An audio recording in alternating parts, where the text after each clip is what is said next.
Eh bien bonjour à tous, j'espère que vous allez très bien et surtout que vous passez un agréable moment en ma compagnie. Moi en tout cas ça fait plaisir de vous revoir.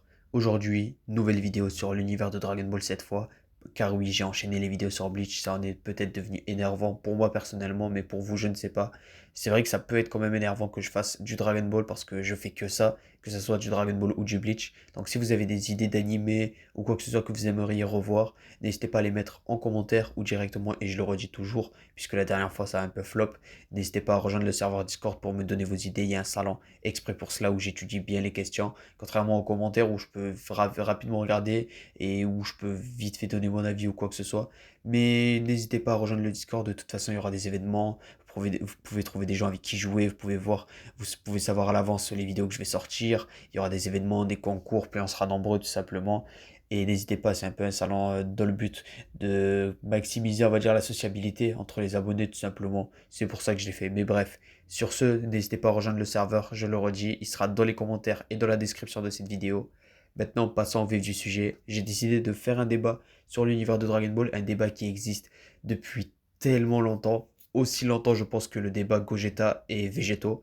C'est tout simplement le débat opposant Buan, donc tout ce qui est tout simplement Buu qui est absorbé, Super Buu, excusez-moi, qui est absorbé, Sangohan et Piccolo, ça on l'oublie pas, bon, ça compte pas trop dans la balance, mais d'un point de vue intelligence, si ça compte, mais pas en termes de puissance.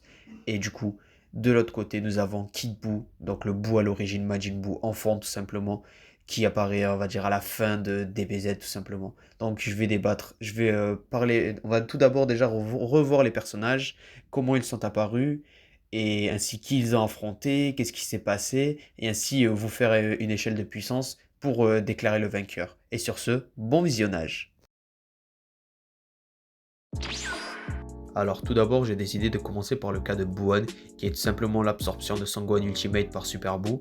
Petite mise en contexte, après que Super Buu soit né de la fusion entre le gros Buu et le Buu maléfique, il affronta Gotenks Super Saiyan 3, sachant que Super Buu s'est fait ratatiner face à lui. Par la suite, lorsque les deux défusionneront, il affrontera Gohan Ultimate, mais pareil, se fera ratatiner. Donc décidera de les absorber, d'absorber Gotenks et Piccolo. Piccolo, c'est pas vraiment pour la puissance, contrairement à Gotenks, mais plus pour l'intelligence, parce que pour rappel, Buu, que ce soit dans sa forme gros, dans sa forme Kid Buu, ou encore je ne sais quelle forme, il n'a jamais été intelligent tout simplement. Et donc il deviendra très puissant et ratatinera Gohan Ultimate. Mais par la suite, Goku reviendra sur Terre, mais même là en Super Saiyan 3, il ne fait pas le poids. Tenshinhan nous aura même fait une entrée assez charismatique, mais bon, n'a servi à rien puisqu'il s'est fait littéralement poutrer par Boutex. Par la suite, du coup, Goten et Trunks défusionneront dans le, on va dire, dans le corps de Super Buu, ce qui fait que du coup, il va perdre en puissance et il va plus avoir la puissance de Piccolo, ce qui fait qu'il va décider d'absorber son Gohan pour devenir l'être ultime de DBZ, pas l'être ultime puisqu'il y en a un autre encore une fois, mais ça je le préciserai après, tout simplement Buon qui était beaucoup trop puissant pour le lore de DBZ, et je dis bien de DBZ, pas de DBS, attention aux haters qui vont vouloir s'acharner en entendant ce qu'ils veulent entendre tout simplement. Donc, après qu'il l'ait fusionné avec Gohan Ultimate, il deviendra beaucoup trop puissant pour tout simplement Goku, sachant que Goku de base devait fusionner avec Gohan pour pouvoir vaincre du coup Boutex. Malheureusement ça n'a pas marché et ça a été trop tard, donc Goku devait refaire un choix, sachant que Tenshinhan était KO, ça allait servir à rien. Il n'y avait que Dende et Monsieur Satan, il a voulu tenter avec Satan, mais heureusement au dernier moment Vegeta qui réapparaît, car il avait signé un pacte avec le roi Enma, tout simplement pour revenir sur Terre et affronter Buon. Goku, qui est assez content, voudra fusionner à tout prix avec Vegeta, Vegeta qui refusera, et donc c'est là que Buon entrera en action, puisque Buon a affronté trois adversaires qui sont Goku, Vegeta ainsi que Végétaux. Face à Goku et Vegeta, il les a pris ensemble et il les a vraiment ratatinés. Goku n'utilisait même pas le Super Saiyan 3 parce qu'il savait que cela allait servir vraiment à rien et qu'il allait perdre en puissance. Vegeta de son côté a essayé quand même. Bon, Vegeta après dans DBZ c'est pas le meilleur tout simplement. Il se fait tout le temps ratatiner et même là il nous montre encore une fois qu'il est arrogant mais pour rien tout simplement. Et à la fin il décidera sur un coup de tête de fusionner, ce qui donnera l'être le plus puissant de tout DBZ, Végétaux. Végétaux qui De par son arrogance et par son style de combat assez provocateur, il nous montrera comment il poutrera Buan. Tout simplement, il nous montre l'écart de puissance qu'il y a déjà en végétaux tout simplement normal. Il le poutrait mais d'une manière, mais alors en super végétaux, je ne vous dis même pas, l'écart de puissance est énorme. C'est pour ça que j'ai dit que Buan n'a rien pu faire face à lui. Au contraire, il ne faisait que souffrir tout simplement face à lui, sachant que encore il pouvait se régénérer, mais c'est tout simplement, ça pouvait rien faire. Et on rappelle aussi que dans ce combat, Végéto ne pouvait pas le... Sachant que pour Majin Buu, en général, pour le tuer, on ne peut pas le découper ou quoi que ce soit, il faut le pulvériser. Par une attaque comme le Kamehameha ou encore le Genkidama, mais vraiment, il faut le pulvériser en entier. C'est la seule solution, sinon on ne peut pas. Sachant que Végéto ne pouvait pas le faire, puisque s'il faisait ça, eh ben, il condamnait ses amis à la mort, qui étaient tout simplement à l'intérieur de Buan.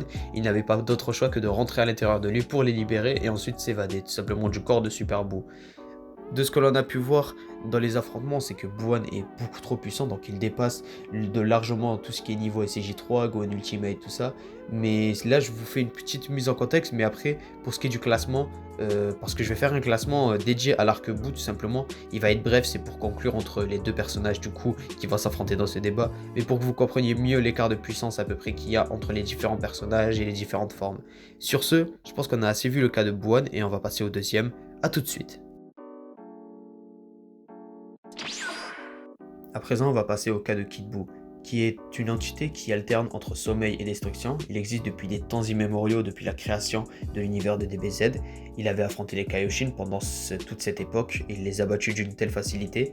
Il en a absorbé deux au sein de l'anime. Je ne sais plus si c'est l'Est, l'Ouest, je ne retiens pas les noms tout simplement. Le premier qu'il a absorbé lorsqu'il était en Kid Buu, ça a donné sa première transformation qui est Ultra Buu, la forme quand il est super musclé, mais bon, on l'a pas vraiment vu à l'action donc on ne peut pas dire grand chose. Il a aussi absorbé le Kaioshin un peu gros qui a vraiment, par contre, qui a participé au développement du bon côté de Buu, tout simplement, ce qui va donner Fat Buu, comme on a pu le voir, parce qu'après Buu était devenu plutôt un homme assez gentil avec Monsieur Satan, tout ça, il a un peu réussi, on va dire, à le calmer. Et par la suite, on connaît, il y a eu ensuite, du coup, Super Buu, Buu-Tanks et Buan. Et tout simplement, Kid Buu, comment est-il revenu? C'est lorsque, du coup, Végéto a défusionné dans le corps de Super Buu et qu'il décidera d'arracher le gros bout de Super Buu, ce qui, par la suite, va le faire s'autodétruire, on pourrait dire, et va donner par la suite une renaissance à Kid Buu. Kid Buu, comme on a pu le voir, parce que c'est une créature comme Janemba qui est dénuée de sens, d'émotions, de sentiments ou quoi que ce soit, qui pense juste à la destruction. Et bah, on va dire que la seule émotion qu'il a, c'est du coup, on va dire l'envie, quoi. Il a un certain plaisir. Il ressent un certain plaisir quand il détruit des galaxies, des planètes, comme on a pu le voir au sein de l'anime.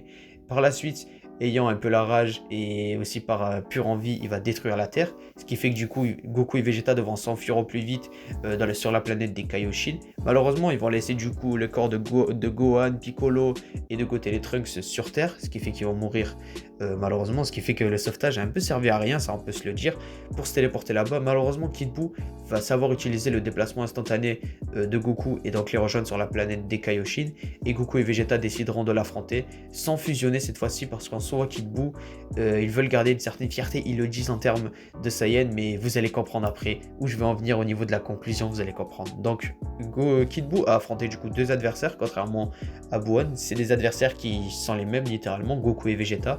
Goku en Super Saiyan 3 cette fois-ci, contrairement au début où il était en Super Saiyan 1 je crois, dans DBZ ou Super Saiyan 2, mais bon ça n'a pas changé grand chose à l'échelle. Mais là on a bien pu le voir en Super Saiyan 3, malgré que Goku ait parfois l'avantage, le Super Saiyan 3, on le rappelle, c'est une transformation qui est très nulle puisqu'elle consomme énormément d'énergie rapidement, ce qui fait que Goku perd rapidement l'avantage et se fait constamment dominer par Kid Buu qui en plus de pouvoir se régénérer a une meilleure endurance tout simplement et a légèrement plus de puissance. En vrai la puissance c'est pas trop ça, en termes de force brute c'est quasiment les mêmes, mais en termes d'énergie Kid Buu est un peu plus au-dessus et en plus Goku en utilisant cette forme n'a fait que se retarder, ce qui fait que Kid Buu a eu un léger avantage on peut dire sur Goku et CJ3. Par la suite, Goku voudra reconcentrer son ki pendant 1 minute et donc demandera à Vegeta de pouvoir, on va dire, retenir Kid Buu pendant 1 minute. Vegeta en Super Saiyan 2, on le connaît, il va se faire ratatiner, il va être le souffre-douleur. Oui, certes, à la fin, il va le faire un peu peur, mais ça va plus enrager Kid Buu qu'autre chose.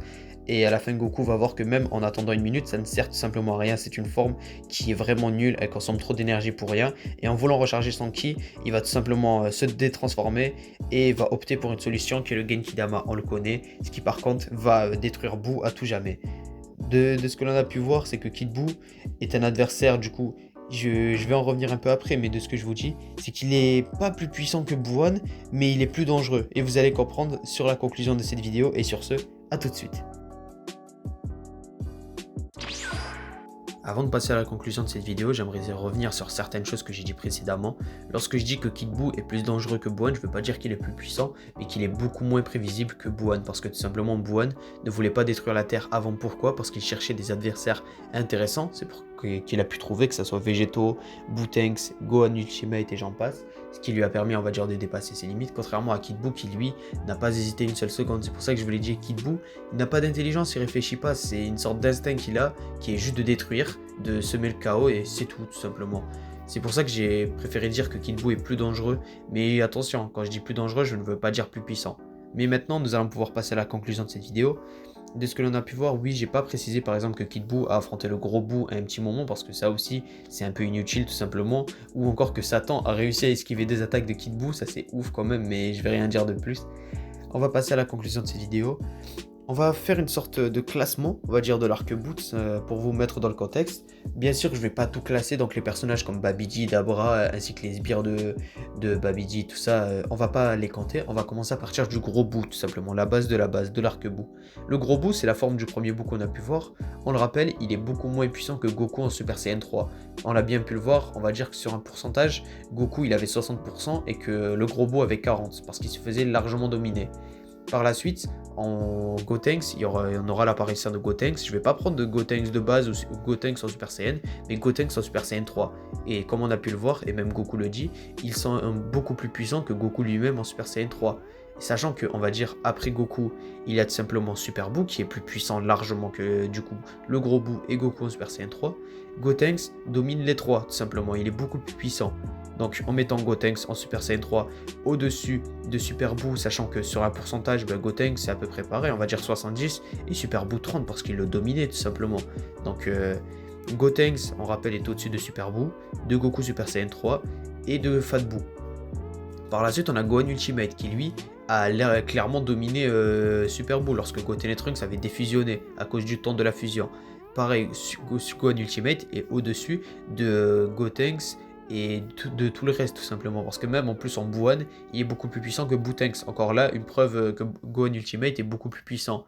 Par la suite, on aura du coup Bootanks. Je vais pas compter Bukolo dans le classement parce qu'il ne sert à littéralement à rien, on l'a même pas vu se battre. On peut pas vraiment avoir d'idée. Donc par la suite, après Gohan Ultimate, il y a Bootanks qui lui a dominé Gohan Ultimate. Et par la suite, qu'est-ce que l'on a? On a tout simplement Buwan qui lui est beaucoup plus puissant que du coup Bootanks, ça c'est logique. Et par la suite, on a Végétaux, qui lui a clairement dominé. Donc vous voyez l'écart de puissance? Malgré qu'on nous dise que ça soit, je ne sais plus dans quel databook, que tout simplement quand il absorbe des âmes, on va dire des personnes, il gagne en âme tout simplement, mais il perd, on va dire, en puissance. Cet argument-là, il est assez contradictoire parce que de ce qu'on a pu voir dans l'animé, Buwan est beaucoup plus au-dessus. Et maintenant, je vais placer Kid Buu tout simplement parce que Kid Buu en soi a quand même un peu rivalisé avec un Goku et CJ3, mais je pense que face à Gotenks, Gotenks aurait pu gagner face à Kid Buu. C'est pour ça que, du coup, si on veut faire le classement, je mettrais tout simplement Kid Buu au-dessus de Goku Super Saiyan 3 et de Super Buu, mais je le mettrai pas au-dessus de Gotenks Super Saiyan 3. Et c'est pour cela que je préfère le mettre là. En vrai, c'est un peu une sage décision parce qu'en soi, je pense que même Goku en Super Saiyan 3 aurait pu quand même nettement rivaliser avec Super Buu, mais il ne l'aurait pas battu. Contrairement à Kid Buu qui lui, par contre, a dominé d'une manière, on va dire, Goku Super Saiyan 3. C'est pour ça que je préfère mettre du coup Kid Buu ici, mais pas au-dessus de Gotenks et Super Saiyan 3. Mais voilà, j'espère que mon classement du coup vous aura plu et que ça vous aura permis de voir un peu mieux de mon côté. Mais les gars, je vous le dis même de toute façon, cet argument-là, on l'a vu depuis trop longtemps et même ça c'est trop contradictoire. Mais même de ce que l'on voit en animé, Buwan est beaucoup plus puissant que Kid Buu tout simplement. Là c'est un débat. Oui certes, pour vous ça va vous paraître débile que du coup je fasse une vidéo dessus parce que pour moi la réponse est évidente. Mais c'est aussi pour montrer à certains parce que certains ne le comprennent toujours pas. Mais les gars, je vous le dis, il faut plus voiler la face. Buwan est beaucoup plus puissant que Kid Buu. C'est une vieille info d'un databook, je ne sais plus lequel exactement, qui fait surface pour toujours dire le contraire, mais même l'information, elle contredit clairement le manga et l'animé. Bon, l'animé, peut-être c'est une chose, mais le manga, on peut pas contredire le manga puisque ça sera toujours la valeur sûre. Malgré que oui, parfois il peut y avoir des incohérences parce que les auteurs ne peuvent pas toujours imaginer tout, on va dire tout, que ça soit le futur de l'animé ou j'en passe, que ça soit avec One Piece et j'en passe par exemple. Mais de ce que l'on a pu voir Bouane est clairement au-dessus de Kid Buu. Et on va passer à la conclusion de cette vidéo. A tout de suite. C'est la fin de cette vidéo. Si vous avez aimé, n'hésitez pas à liker, bien sûr, à commenter, me donner votre avis, ça me fait plaisir de l'entendre, à partager, à rejoindre le serveur Discord, je le répète en description les gars, rejoignez-le en masse, et surtout vous abonner, et je vous dis à la prochaine.